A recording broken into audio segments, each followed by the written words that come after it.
A native of Oregon and a graduate of Princeton, Kimberly Strassel of the Wall Street Journal writes the weekly column Potomac Watch. She is also the author of a number of books, including most recently, Resistance at All Costs, How Trump Haters Are Breaking America. Kim, thanks for joining us. Hi, Peter. And welcome everyone to this special shelter at home edition of Uncommon Knowledge. I'm at home in Palo Alto. You're at home where? I am currently at home in my home in Alaska. I actually split my time between DC and Alaska, but the kids are here and we decided if we were going to shelter in place, it would be nicer up north.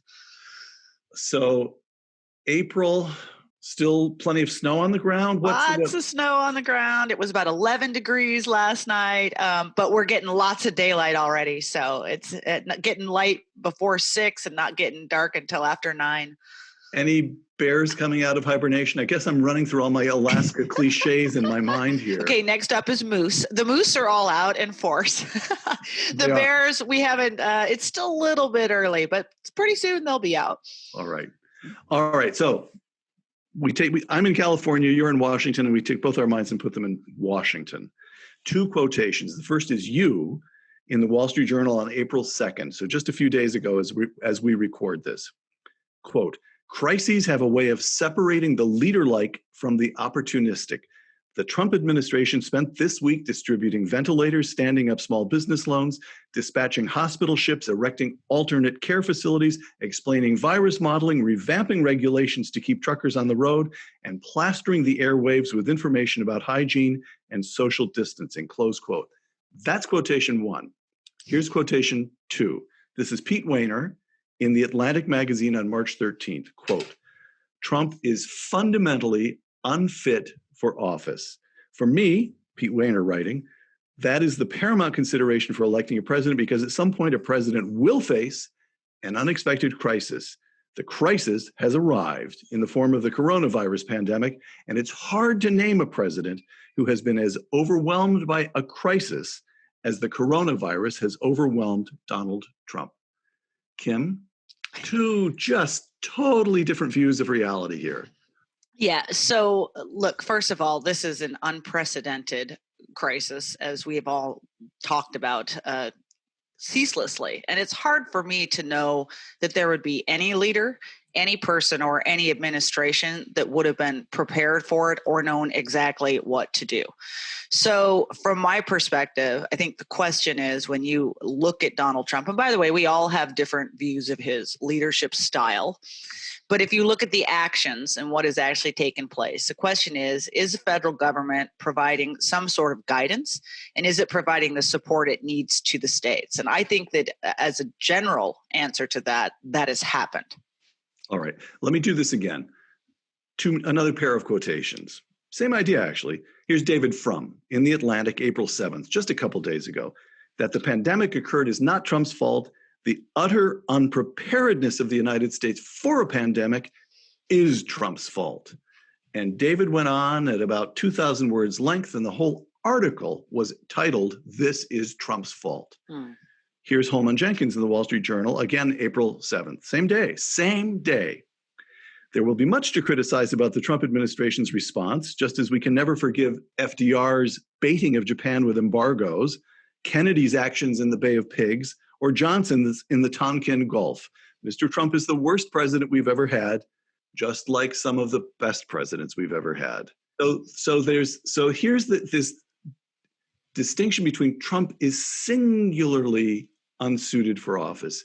He is singularly at fault, as opposed to Holman Jenkins, who says, wait a minute, this is human affairs. We all mess up over, it's the story of American history is the story of getting it wrong at first, then pulling ourselves together and finally getting it right. So you're in the Holman camp on this one, correct?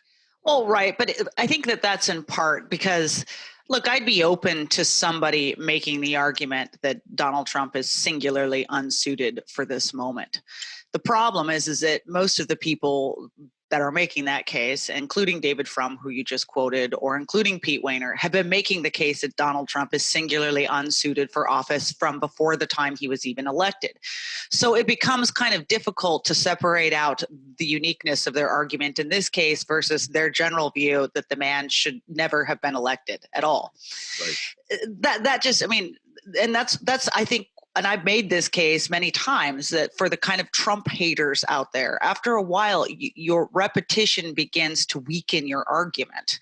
Now, Holman's point, I think, is very good. Are we making mistakes on a daily occurrence in the middle of this? Oh, you bet we are. And one day there's going to be a postmortem that is going to be really ugly. But I would argue that that postmortem is going to be one that looks at a lot of mistakes that were made by a lot of administrations on the road to coronavirus. You know, whether it was prior administrations that didn't adequately restock our stockpiles, whether it's health agencies that over 30 years have claimed to be preparing for pandemics and yet seem to have no plan when this came out.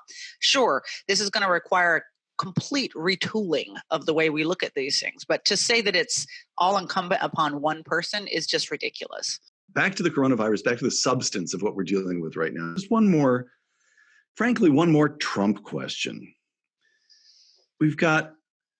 I quoted David Frum and Pete Wehner. Of course, as you know, I could have quoted any number of dozens and dozens of people, but David Frum and Pete Wehner both worked in the administration of George W. Bush.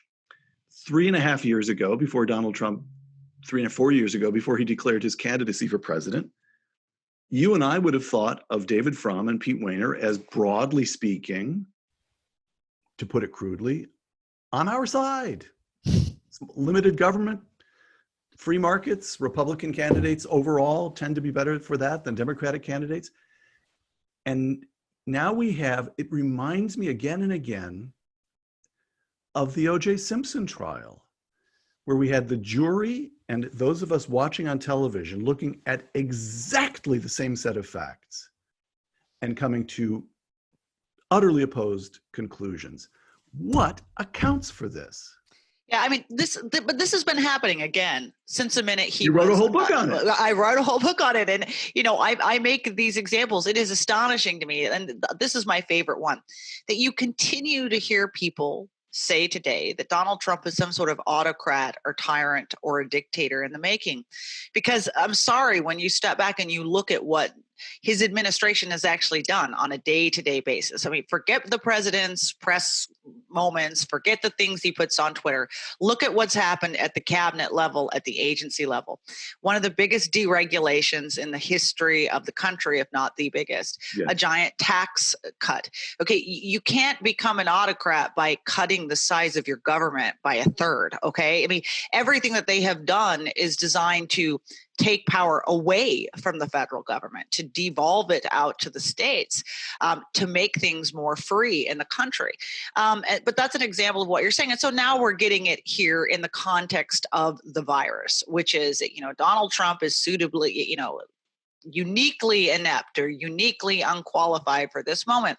I mean, I guess the question I would have for a lot of these people is, what exactly would they be doing differently at this moment? Right.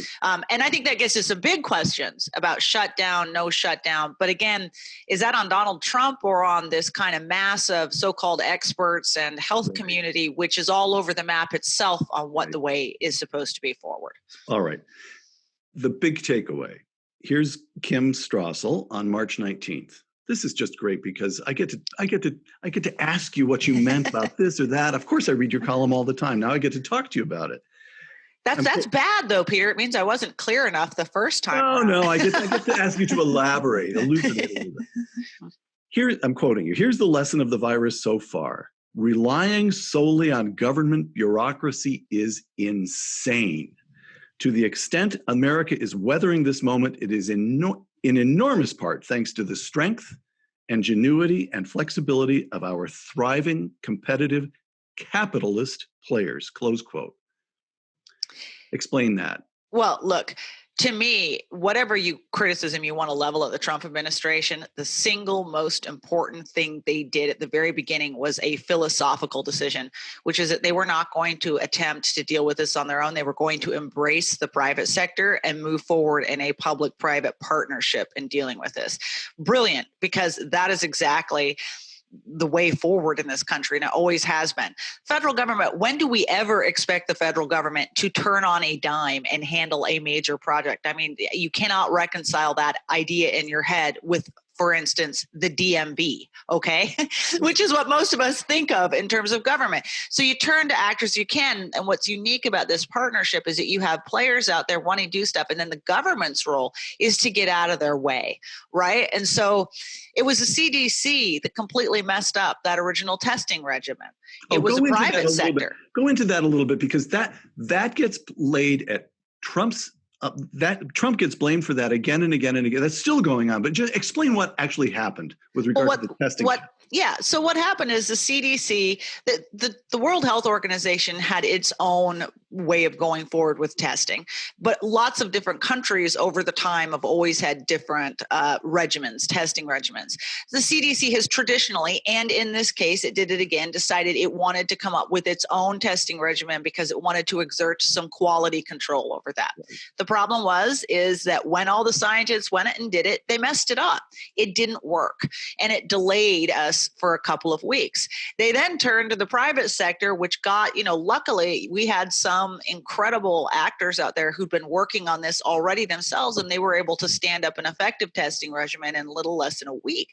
Thank you, private sector. But you see that replicated, whether it's on the ventilator front, whether it's on personal protection equipment, whether it's on the vaccines that are getting pushed forward. I mean, we have an amazing resource in the United States. And just one last thing on this. It is astonishing to me, even as we are watching this, and also all of these corporations paying employees, even though they've got no money coming in, giving them leave. Like, we hear these stories of small businesses bending over backwards to make sure they're not laying people off.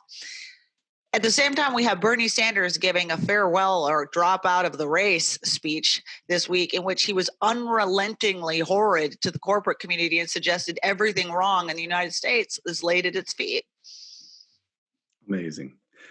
Kim, so big takeaway, private sector is saving us. Amazing. Let's discuss a couple of threats to the private sector that the current crisis may be posing. And one is, in one way or another, if it happens, it'll happen in a subtle way. It'll happen press conference by press conference, probably. A shift from decision-making by the democratically elected office holders to the unelected public health officials. And so there have been moments when people have said, in conversations I've overheard, the acting president of the United States is Dr. Fauci. Donald Trump's instincts were clearly against shutting down the economy, but the experts talked him into it. Actually, by the way, let's start with that, with the threshold question. Are you satisfied that the public health experts did a serious and rigorous job of weighing the costs of shutting down the economy and throwing, we now know today's figure is 6.6 million Americans out of work, and all the pathologies that go with unemployment, that they did a serious and adequate job of weighing those costs against the benefits of the lives they believed we could save by shutting down the economy? Did they do that right? Of course they didn't. But you know what? In fairness, it's not their job to do that, right? I mean, look, public health officials exist to worry about public health. Right. And we have them, and they're meant to be one part of a broader government in which the president is soliciting and getting the views of a whole range of different experts. And that clearly didn't happen here. And, I blame a little bit the media. I blame Democrats who immediately came out of the box with this mantra, you need to listen to the scientists. You need to listen to the scientists. Okay, we do need to listen to the scientists, but we also need to listen to the economists who are talking about what the balance of all of this will be and what the similar devastation, by the way, to health will be of people who are homeless, who can't feed their kids, who are having mental health issues because of all of this, or the people right now, I would give this, all the people who aren't going in and getting mammograms or colonoscopies, and we are potentially missing other cancers. I mean, none of this procedures that are being delayed. Yes. Right. None of this is necessarily good overall for health. So yes, we're making a dent on one type of fatality out there, but at what cost in every other way? That's my one concern. I think the other concern that I really have about this is when, let's say you take the advice, listen to the experts. Why these particular experts? You know, and I'm not, again, in any way diminishing Dr. Fauci or Dr. Birx or any of the people that are working on this. They're accomplished people full of goodwill. We'll stipulate that. Yeah, but it also happens because they just happen to be there at this time. It doesn't necessarily mean they are the most qualified people, or there aren't other experts out there that are similarly, like, have a lot to supply here and maybe a different view. And so I think the president's obligation really needs to be to step back and listen to everyone and then make the decisions. So in questions of national security, I'm thinking this through. I'll fumble because the thought is occurring to me as I speak. In questions of national security, it's the job of the National Security Council to hold debates. Right. And if necessary, to get the Secretary of Defense and the Secretary of State in the Situation Room to thrash it out in front of the president. No such debates have been held among public health officials in the current crisis. That's my fear. Right. I mean, you know, we have guys right out there, and you're John Ioannidis. I think I'm saying his name the right way. You know, an amazing sort of look at the numbers sort of person. And he's got a very different view of all of this. I haven't really seen anything either, by the way, that suggests that he isn't on to something, or that his view isn't as valid as those that are being voiced in the White House. So in my perfect world, in the coming weeks, we'd begin to have that debate within the White House. The president would be soliciting the views of experts across the country, and not just from the infectious disease area, but from a wide range of health and public health disciplines, because they would all have very different views. Right. All right. Here's another threat to the private sector, to the kind of vigorous private action that you champion from the current crisis. And now I'm quoting William Galston in the Wall Street Journal. All I do is read the Wall Street Journal. Occasional Me too. To the Atlantic. So here's Galston writing a couple of days ago. Quote, no Senate Republican, not one, voted against the $2.2 trillion rescue bill, an unprecedented expansion of government's cost and reach, close quote. And I recall the brief press conference that Majority Leader McConnell gave after they voted to move that $2.2 trillion package to the president's desk. And Majority Leader McConnell was crowing that the Senate had gone from the bitterness of impeachment to the common cause of this rescuing the economy. And of course you can get every senator to vote for giving away billions of other people's money. This feels too good to those guys. They're going to want to do it again. Is that not a danger? It's a huge danger. I mean, as I pointed out in the aftermath of that vote, you had all of these senators running around saying, oh, look, $100 billion for hospitals. And look, we're sending this much money to individuals at home, and breaking out all of these little categories. What nobody was pointing out was that the single biggest category in that bill, $600 billion, if I recall from your column. More than $600 billion went to government itself. And by the way, that's not even counting the money that also went to state governments as well, too. That's just the federal government's payday. So, you know, they walked away with the biggest slice of this pie. And, you know, that was partly Democrats demanding, saying, you know, we knew where the money needed to go here. Look, anybody did. Where did we need? We were having a beginning of a liquidity crisis. We needed money to get to corporations and to small businesses to thereby encourage them to keep their employees on the payroll and thus spare us from having more people go to government for help. That's a simple concept. But Democrats, the price of this was, you know, you got to give us money for the food stamps, turbocharged unemployment insurance. You should see the money that just flew to every department in government. And it was very funny. You pointed out NASA got money. Yeah. Now, all under this sort of vague term, like for the purpose of preparing and dealing with coronavirus, NASA gets $60 million. You're like, or make $60 million, but you're like, why? For what cause? So in the end, Democrats demanded it, but Republicans willingly rolled over for it because they like big government too, many of them, and nobody wanted to seem to be the spoilsport at this spending party. All right. The politics of it all. It may seem crass to say so in the middle of what still feels like a crisis, but it is the fact that we have an election in 7 months. Yes, we do. Here's William Galston again. President Trump had planned to organize his campaign around 2 themes: a strong economy and a critique of the Democratic Party for allegedly embracing socialism. That gives away Galston, allegedly. Anyway, for allegedly embracing socialism. In today's radically transformed circumstances, neither of those themes is likely to work. The economy's in a recession, and Republicans themselves just voted for this gigantic budget-busting bill. Where do the politics of this shape out? Well, if you look at those 2 themes, I think they're going to obviously have to be modulated.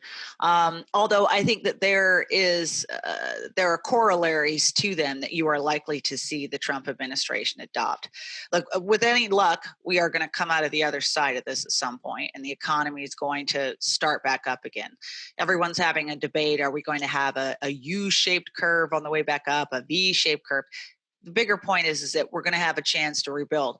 I think what you're going to see the Trump administration start to do is shift to arguing that you need a sort of conservative Trump-like person in office to maintain that we're at a risky time period. Democrats have just demonstrated their own view of governance, which is to just throw more money at it and bash on the private sector.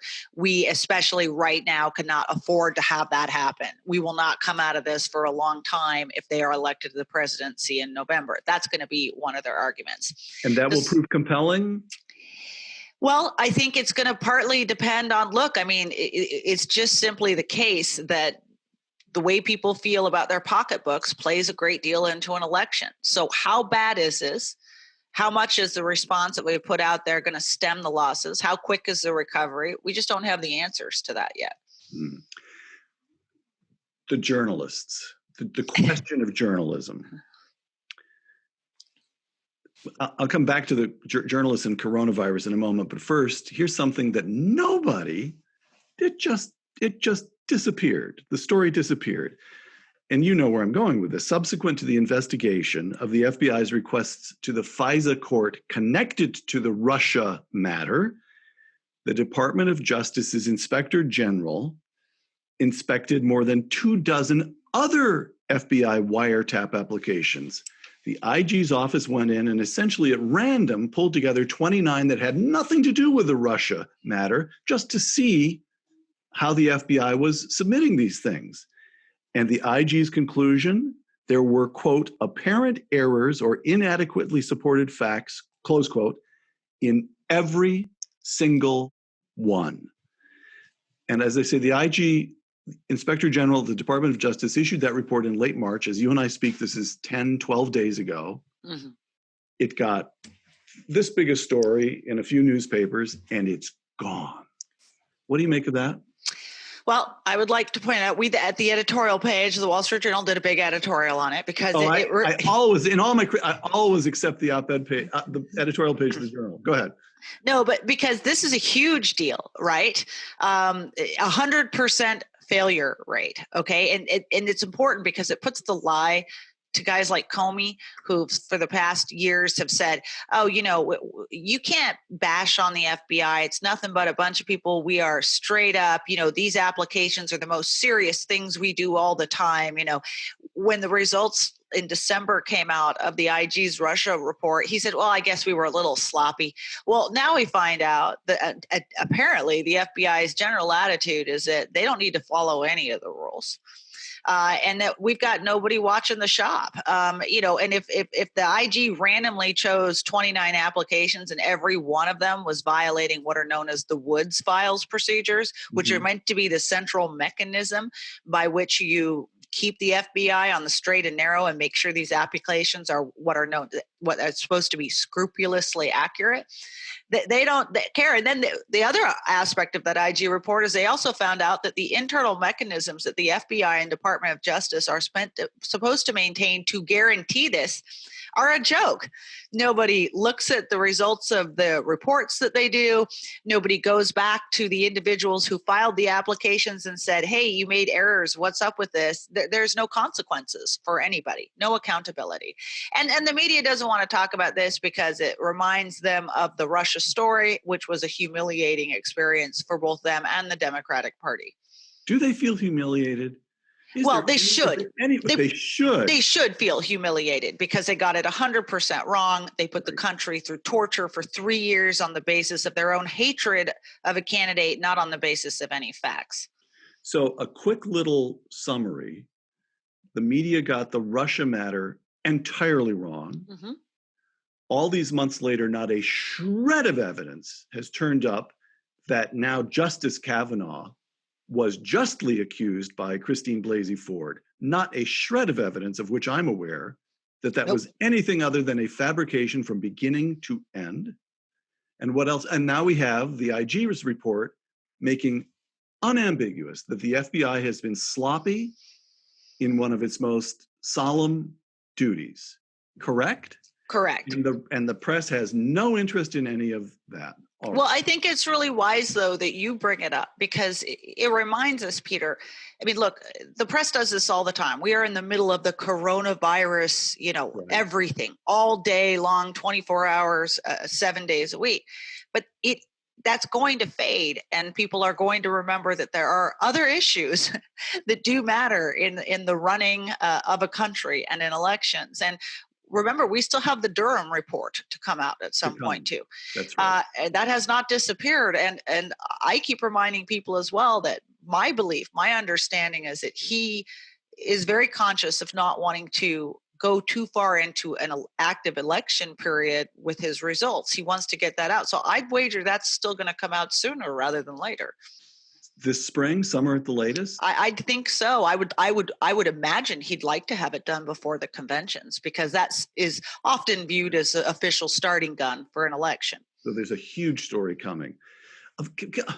On the coronavirus itself, journalism, even on the coronavirus, I was thinking this over.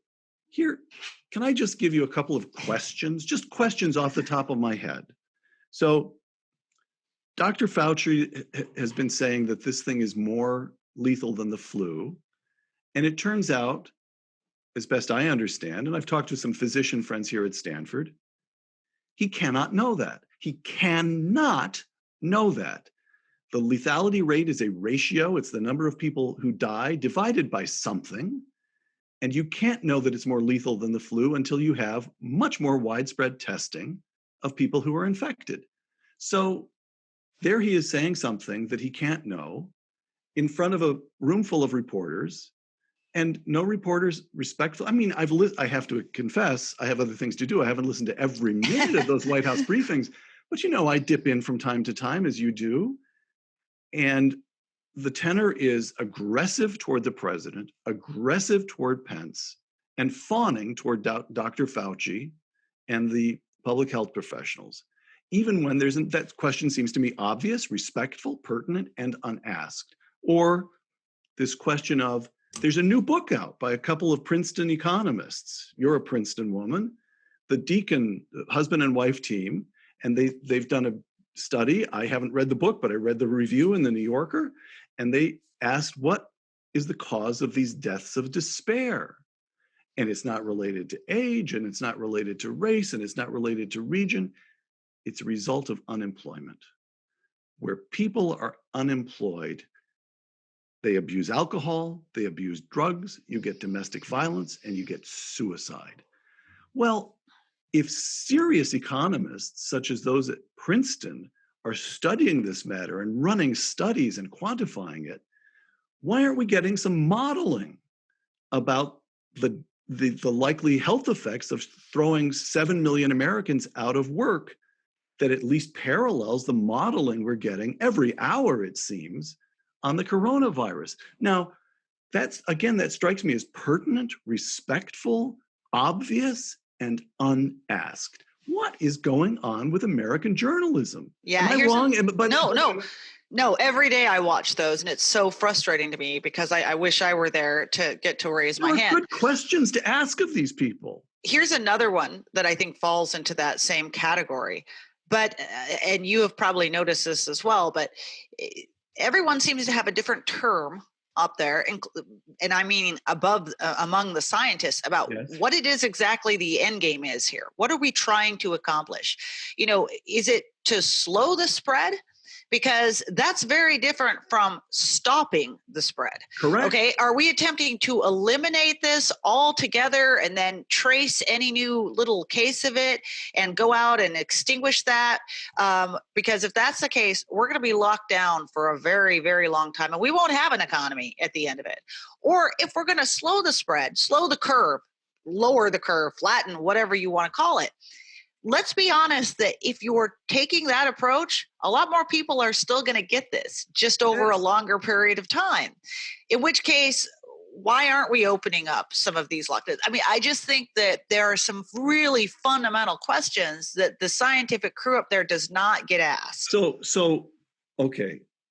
I guess there's no surprise that Peter Robinson and Kim Strassel are in violent agreement.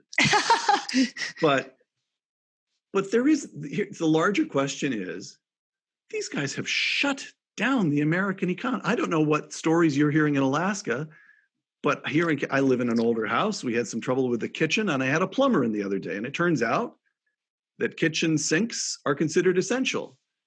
But he had 3 guys show up for work the same day. There was a gas line that needed to be repaired, and some bureaucrat in City Hall had decided to yank the permit because, after all, that was non-essential. So 3 guys went home that day without getting paid. Mm. This is happening over and over and over again at a vast scale. They have done something grave in shutting down the economy, and they still can't explain to us quite what they think they're doing it for. And I don't understand why journalists aren't on their feet asking Fauci to clear this up. What is the failure of American journalism?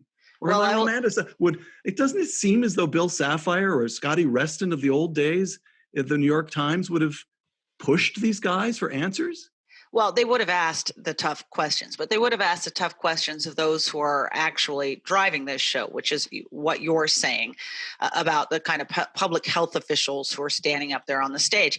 Look, I mean, this is one of the jokes of journalism these days, is that they pretend to be tough by being mean to Donald Trump, as if there is any effort involved in that whatsoever, and as doing so, they kind of hide beneath this lack of willingness or lack of bravery to ask some really hard questions. Also, because they don't want anything. The other problem is that they don't want anything to impede any narrative that looks as though it's bad for Donald Trump or that allows them to beat on Donald Trump. So that's what happened with the Russia thing, right? I mean, look, it wouldn't have been very hard to unravel or even to just poke holes in the ludicrousness of the ideas that they were promoting, right? But it was so much more important to them that it be true in some way, that they were willing to spend 2.5 years making things up. And that's what we're looking at today too. And unfortunately, when you don't have a functioning press, when you don't have a press that does its job, it is bad for the country. And so, people love to pile on the press. I find it more of a tragedy than I do anything else. It's because it hurts all of us in the end. A few last questions, Kim.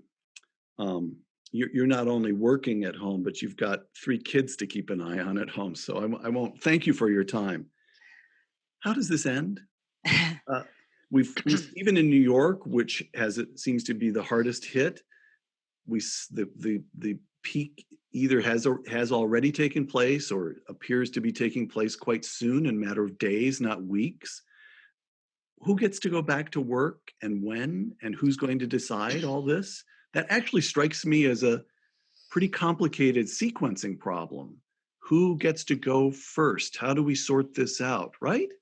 Well, also, who do we convince to go first? I think that that's an even bigger problem. And it's why, in some I'm so ways, stir crazy. Mr. President, I volunteer right now. well, I mean, but what I mean is look, we live in a federalist system. Yeah. And everyone keeps asking the president when he's going to open the economy. It's not up to Donald Trump to open the economy, okay? Every one of these governors and mayors have made their own decisions and will continue to make their own decisions. That being said, I do think the federal government is going to play a crucial role in this regard. It's going to have to push people by putting out very clear guidance about what it suggests being done, because it's going to take a little bit of a prod to get some of these governors to agree to move. Look, we're talking about politics in the end here, okay? I'm not in any way suggesting that these officials don't care about the people in their state and their economies, but right now it's safer to be in lockdown than not. Okay, so from a political perspective, yes. Right? If you're a governor of a state, do you really want to be the first one that says, okay, hey, y'all, go back to work and good luck and hope that works out? So, especially when you have a federal government that, again, has not been clear to people about what the end game is here. If we're in a situation where we go back and it is expected that this is still going to run through society, people are still going to be going to the hospital, we're still going to have outbreaks, they need to start telling everybody that now and let people get their heads around it. If we're going to be in la la land and pretend that the real goal here is to stamp this out, people aren't going to want to go back to work. Right. The president tweeted, I guess it was earlier this week, that he expects the economy to rebound very quickly, maybe even bounce back to a higher growth rate than we were enjoying earlier. We were, a little over 2% at when the crisis hit. We'd been at 3% a year before that, I guess 6 months before that. I spoke last week, though, to Kevin Warsh, former member of the Fed, former Fed governor. And Kevin said, wrong. I think it'll take longer than most believe. Again, I don't think the economy can be turned on as quickly as it was turned off. I think that's, in general, the great benefit of the American capitalist system. People are thinking of this economy like a light switch. We can turn it off, and then we can switch it back on. It's a living organism. It has been very, very badly wounded. Right. And it will take time to heal. So I said, Kevin, what do you mean? Weeks, months? And Kevin said quarters. What do you think? No, I think that that's right. I mean, just remember too, when we talk about people going back to work, reopening the economy, you're talking about 1 million different sectors of economy, some of which will be able to get back to work maybe relatively quickly, maybe in some areas of manufacturing, for instance. There are going to nonetheless be entire sectors of the economy. And by the way, not little ones either, big ones, airlines. You can't expect to have a healthy airline that depends on half of its income or more or from overseas travel, which no one's going to be allowing anytime soon. Okay. And then you reflect that from sector to sector, the hotel industry, the cruise industry, B&Bs. I just saw something the other day about some of the Airbnb, and different kind of these groups that allow you to book in other people's homes. Who's going to be using those? So this is going to be a slow rolling reopening. And, it could be quite some time before we're anywhere near back to normal. And the politics of that? That's why I'm saying we have 7 months. 7 months. I spoke earlier this morning to Senator Portman, Rob Portman of Ohio.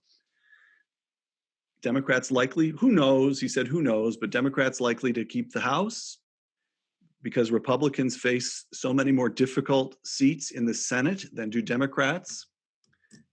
The Democrats need to flip 4 seats in the Senate and recapture the White House. And the day after Election Day, we will wake up in a different country. 7 months from now. So how quickly can you get that economy revving again, Kim? Yeah. I think it's almost impossible at this very moment to look forward and know how any of this is going to play out politically. It's very, very difficult. Look, but I will add one other factor in here that I think is notable, because you mentioned it earlier about what the White House's original plan was going to be, to talk about the economy and talk about socialists. Well, I would point out that while Bernie Sanders did give a kind of concession speech this week and kind of dropped out, he didn't really. That was sort of fake news. He says he's going to remain on the ballot on all continuing primary states and continue to collect as many delegates as he can. And the purpose of this, because we already have newspapers reporting it, is that he is in negotiations with the Biden's camp about what aspects of his agenda Biden has to adopt before Bernie will allow his people to support Biden. This isn't over at all. This isn't over, and he says he'll go to the convention. So this is all about extracting pounds of policy flesh from Joe Biden, and they've already put out their list of demands. He needs to support Medicare for all. He needs to support the Green New Deal. He needs to support a 50% reduction in prison populations. He needs to support free college tuition, complete forgiveness of all student loan debt. And it's unlikely to see Biden doing all of that. He's going to end up doing some of it. And that is very dangerous for Joe Biden if you're trying to get independents, disaffected Trump voters, suburban housewives. This is a point at which he's supposed to be pivoting back to the middle. And Bernie made clear this week that his intention is to make sure there's no pivot. And in fact, that Joe Biden becomes just as unelectable as he was. By the way, did you see the Babylon Bee headline? Sanders withdraws from race because goals of doubling federal spending and destroying capitalism already accomplished. No, I didn't. I shouldn't laugh. Laugh or cry. So I've got a closing question, which lovely closing question, but I can't close just yet. I don't know how to articulate this one, but Donald Trump, even people who like him can't stand him. Up to this point, a lot of people, the position of many people has been, oh my goodness, nevertheless, on policy, he's okay. He's better than the alternatives. The policy is okay, and as long as we don't have to look at him, it'll be all right. Is there some sense, maybe, in which for the first time, the fate of the ordinary American is linked to that guy? As we go through this, there's something. This happens to some presidents, but not all. To some, of course, always to wartime presidents. But you begin to feel, I don't like him, but he's my guy. He's the country's guy. We need him to succeed. Is there some sense in which there's a kind of deepening of support or beginning of some kind of attachment to him as a result of this crisis? Or am I just talking unquantifiable romantic nonsense? I don't know. I mean, look, I think the phenomenon you describe is one that you would expect to be seeing in a crisis. Right. I think that, as with so many issues, it comes down to Donald Trump, and it's fundamentally going to be up to Donald Trump in that regard as well, too. Look, for instance, just my own view. I look at these briefings, and when I think they first started, I thought they were a good idea. It made the president look engaged in the head of things. As they have gone on and become a little bit more of the Donald Trump show, and the drama of the fights with the reporters, that's not what people want to be seeing right now. Okay. They want him to get up there, deliver the news, send the message that they've got a handle on what's going on, and then let the rest of the team talk and get on with it. So, but I'm not quite sure he can help himself. And, the thing about Donald Trump is everyone says it's about his ego and everything. I think it's more Donald Trump, I think he thinks he's, fully engaged in doing the right thing and being there for the American people. And that sometimes the dividing line between what Trump wants for Trump and what Trump is trying to do for everyone else is very murky. Okay. Now we pull back from Donald Trump and the current crisis. Let's expand our thinking, raise our thinking from weeks and quarters, even to years. Here's Kim Strassel in the Wall Street Journal on March 19th. The nation's response to the crisis has been made possible, quote, by free market policies that have underwritten 3 years of economic boom and put companies on a better footing to confront hard times. If the US is to overcome this crisis and future ones, we need more of these animal spirits, not less. That's the takeaway of this pandemic. More animal spirits, not less. Are you optimistic? Well, look, here's something that I hope our side, as you were saying, embraces. We're talking right now about the threat of bigger government, given all of the spending. We're talking right now about the threat to the economy and our politics should certain, socialist candidates win in November. But what I see here is also an opportunity for people to realize the problems of government. Okay. I mean, we need to make sure no one forgets that the reason we're shut down is because government shut us down. All right. And we need to take a look around. I have been fascinated. How many times over the last 3 weeks have we had a story about this or that agency dismantling a regulation so that something could proceed more quickly? I think this is an opportunity for us to ask why they were there in the first place, and are they really serving any purpose? And maybe we could come out of this with a healthier view of government and its problems, and maybe even a smaller, more streamlined one if we do things the right way. Kim Strassel, don't stay in Alaska too long. We need you down here in the lower 48. Kimberly Strassel of the Wall Street Journal, thank you. Thank you. For Uncommon Knowledge, the Hoover Institution, and Fox Nation, I'm Peter Robinson.